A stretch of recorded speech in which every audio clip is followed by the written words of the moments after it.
nosotros va a ser el nieto, ¿sí? Porque ya estamos hablando de mediados del 1800. Él va a ser, recuerdan, que va a haber una conspiración donde Álzaga va a ser denunciado por uno de sus trabajadores y va a ser directamente fusilado, ¿sí? Posteriormente a lo que fueron las invasiones inglesas. Bien fue reconocido en su momento por la actuación que tuvo, con la conspiración no es tan bien visto y termina entonces siendo fusilado Martín de Álzaga. Su nieto va a ser quien herede parte de las propiedades que tenía su abuelo, y una de ellas va a ser justamente la quinta o la residencia que se encontraba aquí en el barrio de Barracas.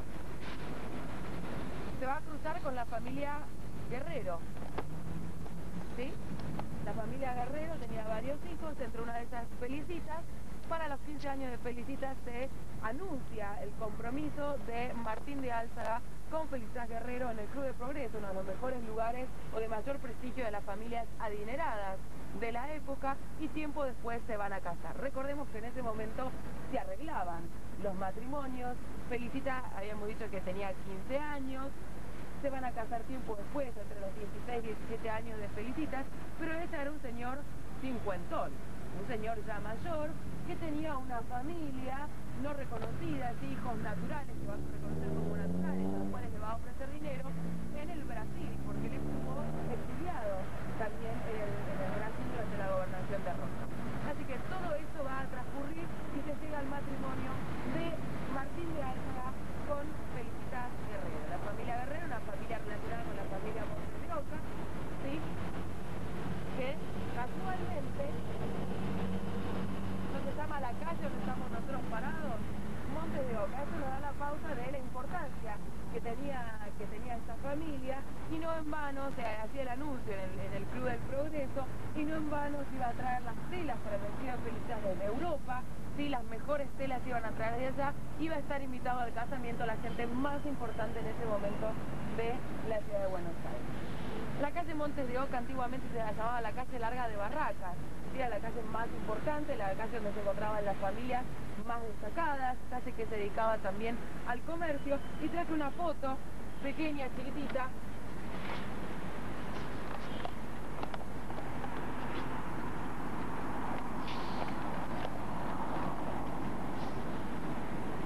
para que veamos un poco las características que va a tener.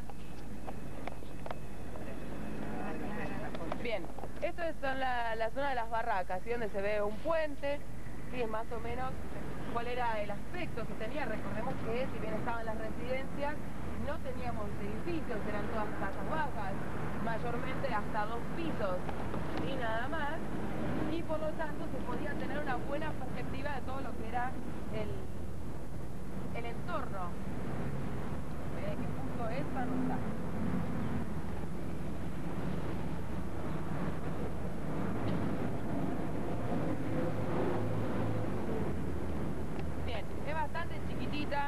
No se llega a apreciar muy bien, sí, pero para que nos demos una idea de cómo era el aspecto que tenía esta zona.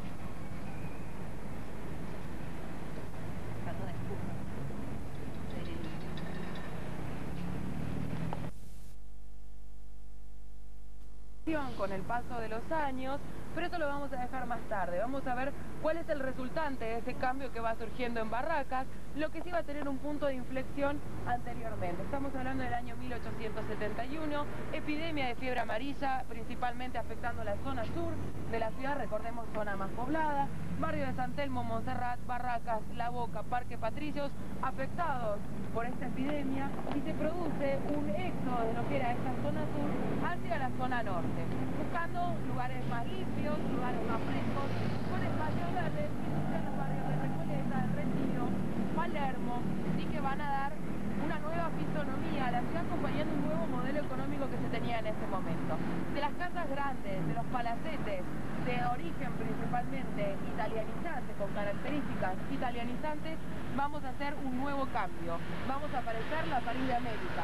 Por lo tanto, en toda la zona norte vamos a ver que predominan los edificios más antiguos, el estilo francés, y acompañando un poco también el nuevo cambio que se venía gestando en la ciudad de Buenos Aires. Estuvimos trabajando casi 2 meses en lo que era la avenida de Mayo, explicando un poco también lo que fue este proceso, la apertura de la avenida, la importancia que tuvo esta avenida en su momento y cómo iba cambiando y acompañando el diseño paisajístico planteado en ese momento con lo que era la antigua ciudad de Buenos Aires, ¿sí? Así que esto es un poco lo que era antiguamente la ciudad de Buenos Aires. Va a tener producirse este efecto de la epidemia de fiebre amarilla, se abandonan gran cantidad de casas de la zona, aparecen algunas viviendas de inquilinato, algunos conventillos, casas ocupadas y también, lamentablemente, en muchos de los casos, estas grandes residencias con el paso de los años se van tirando abajo y se van perdiendo parte del patrimonio que nos permitía vislumbrar el lujo y la ostentación que tenía en sus comienzos el barrio de Barracas. ¿Sí? Plaza Colombia, entonces, el lugar de emplazamiento de lo que era la residencia del señor Álzaga, que posteriormente le queda a la familia Guerrero. Sí, ya vamos a ver esto un poco más adentrándonos. Lo que sí tenemos aquí sobre el sector de la derecha, la plaza, recordemos que se inaugura como tal para el año 1937 y hasta ese momento estuvo el edificio que pertenecía a la familia Álzaga y a la familia Guerrero, que fue ocupada por lo que era la municipalidad en ese momento, posteriormente lo que era el área de limpieza de la municipalidad, y tiempo más tarde, y lamentablemente tiempo más tarde, se va a tirar abajo y en la década del 30 se convierte entonces en lo que es la Plaza Colón. Sí, el busto que tenemos aquí va a recordar a uno de los personajes vecinos del barrio, estamos hablando de el almirante Brown. Sí, va a ser colocado aquí en el año 77, el escultor va a ser el escultor argentino Bergottini, y va a conmemorar justamente al creador de ¿qué? ¿Qué hizo el almirante Brown en nuestra ciudad, en nuestro país? La Armada. Tenía su residencia en lo que nosotros hoy llamamos la Casa Amarilla, ¿sí? Muy cercano aquí, sobre lo que es la avenida Almirante Brown, y también tiene una historia bastante particular con lo que fue la vida de su hija, ¿sí? Justamente que va a tener un desenlace bastante trágico y que tiene que ver un poco también con la vida de Felipe. Esa idea de estar comprometida con una persona mayor, la persona mayor que va a embarcar en uno de esos barcos de su padre en la guerra de lo que era la guerra contra el Paraguay, va a fallecer en alta mar y se dice que la hija del almirante Brown va a ingresar a las aguas del Riachuelo, del Río de la Plata, perdón, y se va a suicidar justamente en las aguas vestida de novia, caminando por una de las avenidas muy cercanas aquí de la zona. Lo cierto es que la tenemos enterrada.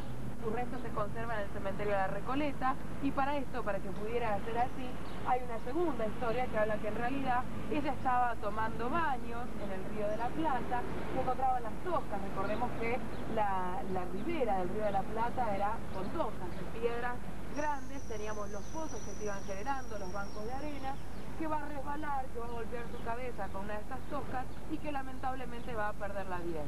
Por ese motivo ella se encuentra en sus restos en el primer cementerio que tuvimos, que es el cementerio de la Recoleta, recordemos, 1822 inaugurado. ¿Sí? Su padre se encuentra allí, a pesar de que ellos eran protestantes.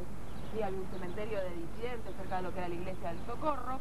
Ese cementerio de disidentes después se traspasa a lo que era la plaza 1 de Mayo, así sobre la calle Alsina y Pichincha, y después, donde se encuentra en la actualidad, lo que es el cementerio de Alemania y el cementerio británico es cercano a lo que es el cementerio de la Alta Capilla. Todas aquellas personas que no fueran de fe católica eran enterrados en el cementerio de disidentes, en algunos casos arrojados al agua, o en algunos casos abandonados simplemente muertos en la vía pública. ¿Sí? Así que, otra historia breve, sí. Pero como excepción, porque creo que si fuera suicida no se permitía. Por eso hice esta aclaración. No, por eso hice esta aclaración. No se permitía a los disidentes, a los que profesaban otra religión que no fuera la católica apostólica romana, rigente en nuestra ciudad, y tampoco se permitía a aquellas personas que se quitaran la vida. Por eso es que surge esta segunda teoría de que ella se estaba bañando, resbala y se golpea la cabeza. ¿Sí? O sea, por eso de ahí las dos versiones que vamos a tener. Vamos a ir avanzando, nos vamos a detener en la siguiente año 1976, donado por el Club de Leones del barrio de Barracas, y el artista plástico va a ser Pérsico Marino. No sé si el nombre Marino ya resulta conocido. Tiene que ver con que es el padre de Marino Santamaría, que justamente va a utilizar al momento para diferenciarse de su padre, va a utilizar el apellido de la madre para lo que son sus obras plásticas, para diferencia de su padre, que también era artista plástico y residía aquí en el barrio de Barracas, ¿sí? El próximo monumento es el que tenemos en el centro de la plaza, usando la bandera, que es bastante claro. Tenemos la figura de estos 4 hombres haciendo la fuerza al momento de izar la bandera. En este caso, el escultor Bergottini, artista argentino, como ya mencionamos, el busto del almirante Brown, va a ser colocado aquí para el año 1939, cuando se produce la inauguración del monumento, y van a decir, acá el que leyó la placa dijo, esta chica se confundió en la fecha. No, en realidad, Colombia iba a donar a la ciudad de Buenos Aires por el homenaje que se le rinde justamente a este país, denominando a la plaza Plaza Colombia, va a donar la placa que aparece al frente y va a ser colocada para el año 1940. Y donada, va a ser forjada en la ciudad de Bogotá y va a ser traída aquí a nuestro país y se coloca aquí en el monumento que se encontraba como monumento principal dentro de lo que era esta Plaza Colombia. Sí, así que acá, para que nos demos una idea, se encontraba la residencia entonces de la cual veníamos hablando, de la familia Guerrero, Álzaga Guerrero, por decirlo de alguna manera. El siguiente lugar del cual vamos a estar hablando es justamente la iglesia, que tiene que ver con la tragedia a la iglesia, porque se la va a tomar como una mártir. Ya vamos a ver un poquito más acerca de la historia de por qué se denomina esto, y hay otros que indican que en realidad el nombre de Santa Felicitas corresponde a 2 santas que van a ser declaradas como tales, ambas bajo el nombre de Felicitas, y para los comienzos de lo que era la época de la cristiandad. Ahora vamos a ver qué relación hay entre la Felicitas local y estas Felicitas que van a ser declaradas, ¿sí?, santas mucho tiempo antes de que apareciera nuestra Felicitas. ¿Se ve acá? Tenemos una imagen de la iglesia, de la residencia, así que aparece por la parte de adelante, y el lugar donde estaría la plaza, así que este como está el frente de la iglesia. ¿De qué año sería la foto? Y esta tiene que ser para cerca del 80, 1880 o un poco más adelante. O sea, poco tiempo después de construir. Poco tiempo después de construir la iglesia. Sí, más o menos. Bien. Estábamos hablando de la historia de Felicitas y llegamos a que va a ser un casamiento, que se va a casar con Martín de Álzaga, que se va a anunciar en el Club de Progreso, que las telas que se van a utilizar para su casamiento van a ser traídas de afuera, que estaba invitado la gente más importante que había en ese momento en la ciudad de Buenos Aires a asistir al casamiento. Efectivamente, cuando él regresa del Brasil, él se dedicaba al comercio, tenía realmente mucho dinero, más lo que había recibido por herencia, la residencia aquí en la Quinta de Barracas, y con el paso del tiempo se casa, se constituye el matrimonio y van a tener un primer hijo.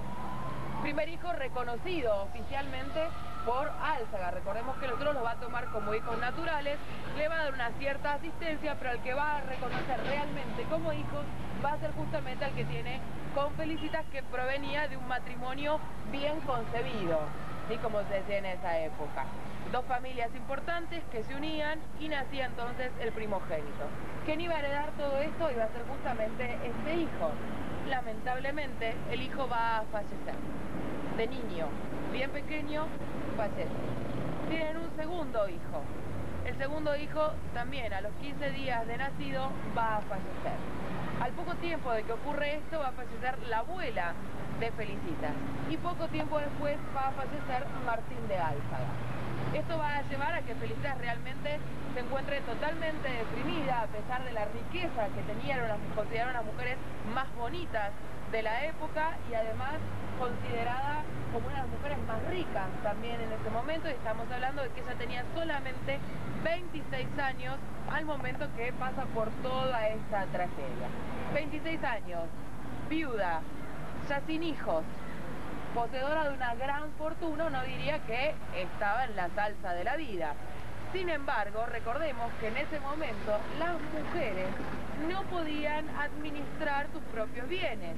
Tenía que hacerse el cargo del padre, en caso de que lo tuviera, o un hermano, o el marido bien. El padre no podía, no estaba en condiciones. El marido se había muerto y por lo tanto quienes comienzan a tomar posesión de los bienes de Felicitas van a ser los hermanos. Recordemos que ellos eran 7 hermanos y uno de sus hermanos entonces quien se hace cargo de administrar la fortuna de Felicitas.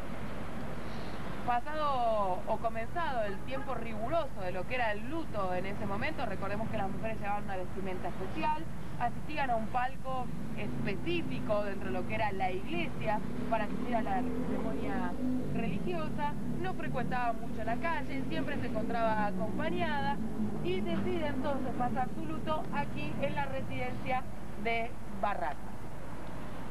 Con el paso del tiempo, Felicitas se va animando un poco más a salir, va perdiendo un poco ya el momento del luto. Soltera, rica, había que buscar un segundo pretendiente. Es así como empieza a ser cortejada, si se quiere, entre los bailes del carnaval. Recordemos que los bailes del carnaval en ese momento estaban antifaces, uno se disfrazaba. Dentro de estos bailes de carnaval va a conocer a un señor que ya venía arrastrándole el ala, si se permite el término, ya la venía viendo a Felicitas. Va a ser el señor Enrique Ocampo. Estamos hablando del tío abuelo de las hermanas Ocampo, de Victoria y Silvina Ocampo, ¿sí?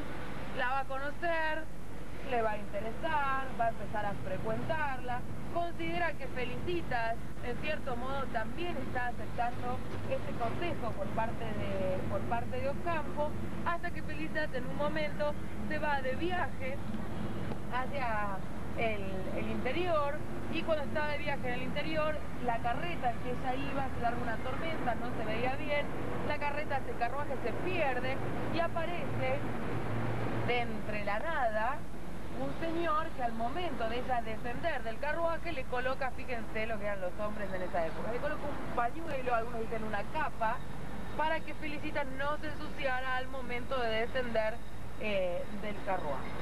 Este señor es el señor Sáenz Valiente, también de mucho dinero, que le hace un coqueteo bastante importante a Felicitas, que le dice que está en el campo, que por lo tanto en el campo que le pertenecía, que por lo tanto ella estaba en su casa. Cuestión que Felicitas se queda una semana en el campo del señor Sáenz Valiente. Con el paso del tiempo se decide el señor Sáenz Valiente a comprometerse con Felicitas para contraer el segundo enlace por parte de ella. La boda, obviamente, nuevamente iba a ser de las bodas más esperadas en la ciudad de Buenos Aires, recordando la riqueza que tenía Felicitas por un lado y la muy buena posición económica que tenía el señor Sáenz Valiente. Había una diferencia. La diferencia de edad en ese momento no era tan importante como la que había tenido con Martín de Álzaga. Y por otro lado, ella se va a casar enamorada, supuestamente, de Sáenz Valiente, y no de un casamiento de compromiso como lo habían hecho antiguamente con Martín de Álzaga. En ese momento, el señor Ocampo obviamente va a salir publicado en todos los diarios el compromiso o el futuro enlace de Felicitas y Sáenz Valiente. El señor Ocampo se entera, se pone mal y dice, ¿cómo puede ser? Me estuvo coqueteando a mí. Estamos ahí en el proceso de que no, algo había y ahora me entero con que se va a casar con otro señor. Se va a acercar entonces hasta la residencia donde se encontraba Felicitas, va a solicitar hablar a solas con ella, se va a escuchar una discusión bastante fuerte, un golpe y se van a escuchar 2 disparos. Uno de los disparos le va a dar justamente a Felicitas, que después de una agonía bastante intensa va a terminar falleciendo. El segundo disparo, hay 2 teorías. Una, que directamente Ocampo se va a disparar, se va a suicidar en la misma habitación donde se encontraba Felicitas, y la otra es que va a ingresar al interior de la casa. Se encontraba el señor Carlos de María, que va a pelear con Ocampo para poder sacarle el arma, se va a disparar el arma y esta va a ser la bala que va a terminar con la vida de Ocampo. Lo cierto es que el final va a ser un final trágico. Como se ve, ella se va a casar con alguien que no estaba enamorada, va a tener 2 hijos, lo va a perder parte de su familia. Cuando estaba por casarse nuevamente va a ser asesinada por alguien que supuestamente consideraba que tenía una relación un poco más allá de lo que se frecuentaba en los bailes de carnaval. Ese va a ser entonces el final de Felicitas Guerrero, y en conmemoración por la pérdida de su hija, los padres de Felicitas Guerrero deciden elevar una iglesia que fuera en realidad una iglesia de uso personal para la familia. Sí, imagínense la plata que tenía que construir una iglesia personal para la familia con estas características, era porque realmente tenían mucho dinero. Se va entonces a colocar la piedra fundamental para el año 1875. Se convoca un ingeniero que se encontraba en el exterior, en Europa, estamos hablando del ingeniero Bunge, que va a realizar otras obras aquí en la ciudad de Buenos Aires. De hecho, la residencia que tenía la familia Guerrero sobre la calle Florida, ya demolida, va a ser realizada por este arquitecto. Y también para aquellos que se acuerdan que en el Parque Las Heras se encontraba la penitenciaría. Esta penitenciaría había sido realizada también por el ingeniero Bunge. Se coloca la piedra fundamental entonces en 1875 y se inaugura oficialmente para el año 1879. Las características arquitectónicas, Marian, está el librito de las iglesias chiquitito ahí. Las características que va a tener las constructivas. Esta iglesia va a ser una iglesia ecléctica en realidad, básicamente. Recordemos que nosotros decimos que algo es ecléctico cuando tiene la presencia de más de un estilo arquitectónico. En este caso vamos a tener elementos de la arquitectura románica. La arquitectura románica tenemos presente el tema del rosetón. Si nosotros vemos en el desarrollo de la fachada, en la parte superior a lo que es el acceso principal, aparece este rosetón. Vamos a tener algunos elementos. Muchas gracias. Vamos a tener algunos elementos que corresponden a lo que es la arquitectura gótica. Recordemos que la arquitectura gótica va a ser el movimiento arquitectónico que va a seguir a lo que era el románico. Y en este caso lo que se va a tratar de buscar es la altura. ¿Sí? Se llegaba a Dios mediante la altura del edificio y también se va a permitir un mayor ingreso a lo que es el interior de la iglesia. En este caso van a aparecer los vitrales, que la iglesia de Santa Felicitas tiene un montón de vitrales que han sido restaurados mediante un trabajo realmente importantísimo durante muchos años para que los vitrales estén colocados como era antiguamente. Y por último, tenemos algunos lineamientos que corresponden al orden clásico en cuanto a las construcciones. Y en este caso vamos a ver las columnas que aparecen hacia el frente, la terminación de los frontis, ¿sí? La parte triangular que aparece en distintas partes del edificio como podemos ver. La torre central con dos torres laterales y esta no tenemos muy buena vista, pero es el interior de lo que es la iglesia Santa Felicitas, ya que no podemos ingresar nosotros, ¿sí? Por lo menos ver una fotografía de lo que es el interior, que en este caso va a tener un estilo bastante recargado. Si se quiere, estamos hablando de un estilo barroco, ¿sí? En lo que es la decoración interna. Características particulares que tiene esta iglesia, a diferencia de otras iglesias de la ciudad de Buenos Aires y del país, que en este caso tenemos esculturas seglares. Si estamos hablando de personas que no pertenecen ni a una orden religiosa, que no son ningún santo, simplemente personas de la comunidad que están representadas mediante estatuas en el interior de la iglesia. En este caso una va a ser para Martín de Álzaga y en otro de los casos va a ser la figura de Felicitas con sus dos hijos que fallecieron, como les conté recién. Los restos de Felicitas se encuentran en el interior, o sea que esta iglesia básicamente fue hecha para que conservara los restos de Felicitas Guerrero. Historias que hablan acerca de los túneles.